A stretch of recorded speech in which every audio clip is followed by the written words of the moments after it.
What's up, guys? You're watching the Fantasy Goods, and here we are, Week 10. Time for that playoff push to begin. So make sure you stay tuned because I got Week 10 injury report and my top waiver wire claims for the week coming up next.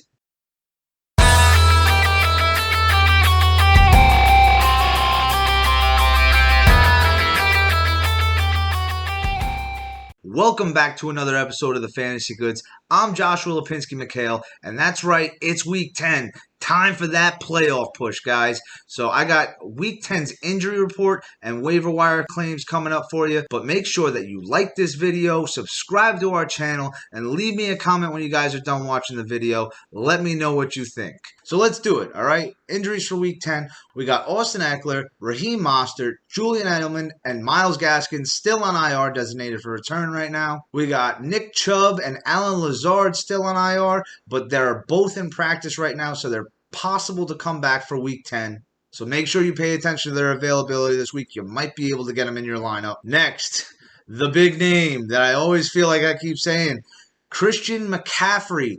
New injury.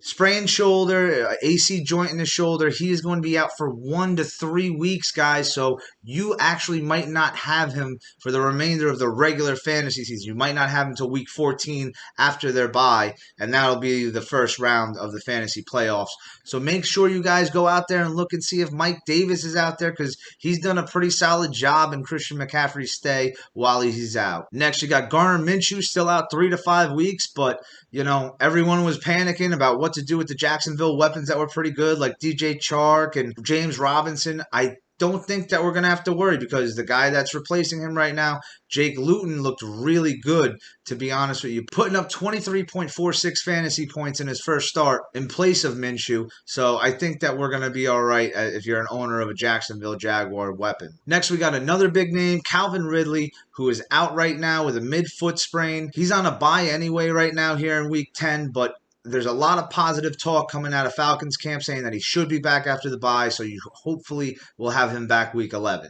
Next, we got Kenyon Drake, who is likely going to miss this week, but he is back at practice, so there is a possibility he plays. So Chase Edmonds owners, don't get too used to the points he's putting up now, because once Kenyon Drake comes back, it's going to wind up being a committee there. But I think you might get one more good week with Chase Edmonds being the workhorse back there, because I don't see Kenyon Drake coming back this week. Carson missed practice on Wednesday, so that is a little concerning. We thought that he was going to come back this week, but him missing practice, you're going to have to monitor his availability for the week. Hopefully he gets back to practice no later than Friday, so make sure you're paying attention, guys. Next, Miles Sanders is back at practice after his bye week, coming back from that knee injury. You can most likely expect him to be available this week to put in your lineup. And another big surprise we got right now at the running back position is Joe Mixon, who's still not cleared from his foot injury right now after they're coming off their bye. I was almost certain he was going to be back after Week 9, but they're saying that he's still not cleared from that foot injury, still not back at practice. So I guess if you still held on to Giovanni Bernard, you should be in a good spot. But if not, you better hope he's still out on the waiver wire to go grab because he's been doing a great job putting up 20-something points a game in Joe Mixon's absence. Next, we got David Johnson and David Montgomery, both on concussion protocol. So I don't know if they're going to wind up playing this week, guys. They both took some pretty good hits last week, so they might miss this week. David Johnson, obviously, you're going to go and get Duke Johnson. And David Montgomery, I think the guy to go get there in Chicago would be Cordarrelle Patterson. He had a couple good games last year, and you know he's just like an overall playmaker. He came into the league as a wide receiver. He moved to running back on the Patriots, had a good couple games there. I kind of like him if you're going to have to replace that David Montgomery volume this week. And then, guys, we had Cooper Kupp show up with an abdominal injury, Antonio Gibson with a shoulder injury, Juju Smith-Schuster showed up on the injury report, and Jerry Jeudy also with a shoulder injury. So obviously for Kupp, I mean, Robert Woods is doing a great job there. You just expect his volume to go up if Kupp missed time. I'd go and get Josh Reynolds to replace Kupp's volume if you need to. Gibson is obviously J.D. McKissick. There's no doubt about that. Juju Smith-Schuster is an interesting one because you could go a lot of different ways. Obviously, Deontay Johnson is back. You got Chase Claypool. If he's out there, go get him. But if those two aren't out there to have, I'd go and get James Washington. He should see a little uptick in volume if Juju misses time. And then Jerry Jeudy, if he doesn't play this week, which kind of sucks because he was kind of getting in a rhythm with Drew Lock, I'd go out and get Tim Patrick if he's out there. He's probably not. If you've been paying attention, I've been saying to go and get him. He's pretty much been the number one wide receiver there. But I'd go and get KJ Hamler if Tim Patrick isn't out there because he did a pretty good job when they were down a receiver. Finally, for our COVID-19 update, you got Kendrick Bourne, who might be back this week if he gets those 2 negative COVID-19 tests. And big name, Big Ben Roethlisberger is on the COVID-19 list, but he wasn't diagnosed with COVID-19. He was just exposed to somebody who was. He sat next to Vance McDonald on their plane, and Vance McDonald tested positive for COVID-19. So right now, Ben is in a quarantine, so he has a possibility to play this Sunday. Obviously, if he misses this week, I guess you could go and get Mason Rudolph, but I think there are better options, to be honest with you, on your waiver wire to go get rather than get him. And I'll get into that right now because that does it for the injuries. And here we go into my top waiver wire claims for week 10. All right, guys. Number 1, I mentioned it before. Christian McCaffrey out 1 to 3 weeks with his shoulder injury. So the guy to go get, if he's out there, if somebody was silly enough to drop him, probably the number 1 handcuff in fantasy right now. Mike Davis. He right now, even missing a week to Christian McCaffrey, is still a top 10 running back. He's running back 7 on the season, guys. He put up 15.5 last time he went against Tampa Bay, which was back in week 2. And here we go again. Now we got Tampa, who's looking like a lowly team. They're coming off a low. They kept it close with New York. Then they got a big beat down from the Saints. And here we go. Now they're looking to rebound against Carolina. I don't think Carolina is just going to roll over either because they gave the Saints a run for their money last week too. So I like Mike Davis. Obviously going forward, you could get multiple weeks out of him. I'd go and get Mike Davis. I think he's absolutely worth the waiver wire pickup if he's out there for you. Next guy on my list is Jacoby Myers, the wide receiver for the New England Patriots. He's led New England in targets for the last 2 weeks, getting targeted 14 times last week and 10 targets the week before. And he's had 3 straight weeks of double-digit fantasy points. Now, he does have a tough matchup going against Baltimore this week. So if I'm getting him, I'm not getting him to put him in my lineup this week.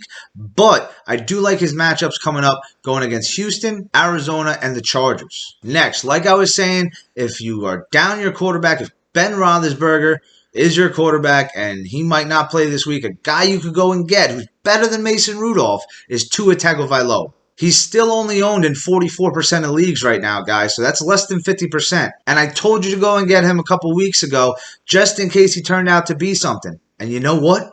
He looks like he might be something. All right, he outdueled Kyler Murray, who's one of the best quarterbacks in fantasy, one of the best quarterbacks in the NFL last week. And he did it putting up 25.42 fantasy points, doing it both with his legs and through the air. But why I really want to pick him up is his rest of the season schedule. It's really friendly, guys. Going against teams like the Chargers, Denver, everyone's favorite matchup, the Jets, Cincinnati, Kansas City, New England, and Las Vegas. Look, all these matchups are either someone you can thrash on or someone that's got to be a shootout with. So that's great game script for Tua to put up some good points for you. And guys, he was the number 5 pick in this year's draft. So you know he's got the talent to do it. The big question with him, he would have been the number 1 overall pick if he didn't have that hip injury.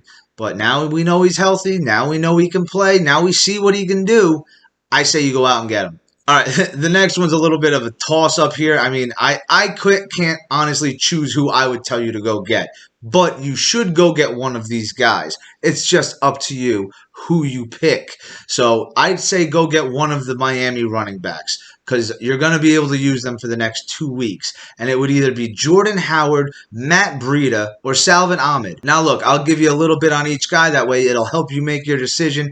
So we got Howard, who led the team in carries with 10 last week and got a touchdown operating as the team's goal line back, which just seems to be what he does. I mean, even in the first 3 weeks, he didn't do great, but he got a touchdown in the first 3 weeks before Gaskins emerged and they made Howard inactive. Next, you got Breda, who could return this week but has been injured, so we don't really know what role he's going to play once he comes back. But I almost guarantee that he'll take away from Ahmed's touches if he is back this week. And finally, we'll talk about Salvin Ahmed, who led the team in snaps and rushing yards last week. Now, I think Ahmed offers the highest ceiling if Breda doesn't come back, but he also has the lowest floor, in my opinion. And like I said, if Breda's back, he loses snaps. Might even wind up losing his entire role to Breda. So he's a pickup definitely if Breda doesn't come back. I think I stay away from him if Breda's declared healthy. And then you got Jordan, who offers the highest floor, in my opinion, because he gets those goal line carries. They always seem to give him a touchdown on the goal line where he could fall in and get you 7. If you could get that out of him, I mean, he is absolutely touchdown dependent, but he seems to always get him when they put him in the lineup. And then Breda is kind of like a dart throw. He could wind up getting